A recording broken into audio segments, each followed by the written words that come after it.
এই দুনিয়ার সুখ আনন্দকে নষ্ট করে দেয় বার্ধক্য। মানুষ বুড়ো হতে চায় না। দেখবেন যে দাড়ি যার একটু সাদা হয়ে গেছে কত ভাবে ওইটার একটু লুকিয়ে রাখার ট্রাই করে, আছে না নাই? হ্যাঁ, এটারে কলপ দেয়, এটারে কেউ মেহেদি দেয়, এটারে কেউ কেটে কুটে। এই যে আমারও তো পাকতেছে এদিক দিয়ে। এ তো আজ থেকে 5 বছর আগেও তো কুচকুচে দাড়ি ছিল, চুল ছিল, রং ধরা যৌবন জং ধরে শেষ। এই তো জীবন, this is the circle of life.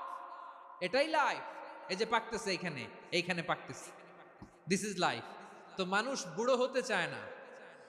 এখন দেখবেন যে অনেক শ্যাম্পু বেরোইছে, শ্যাম্পু অ্যান্টি এজিং শ্যাম্পু। কি এজিং? Anti ageing. ক্রিম বের হয়েছে, ক্রিম অ্যান্টি এজিং ক্রিম। এটা বলে অ্যাট্রাকশন লাগায় আর কি, যে এটা মাখলে মানুষ আর বুড়ো হয় না, এই শ্যাম্পু দিলে মানুষ আর বুড়ো হয় না। ভারতের একজন ধনকুবের আছে, নাম শুনেছেন না? মুকেশ আম্বানি। ওনার স্ত্রী নীতা আম্বানি, আমি একটা নিউজে দেখলাম,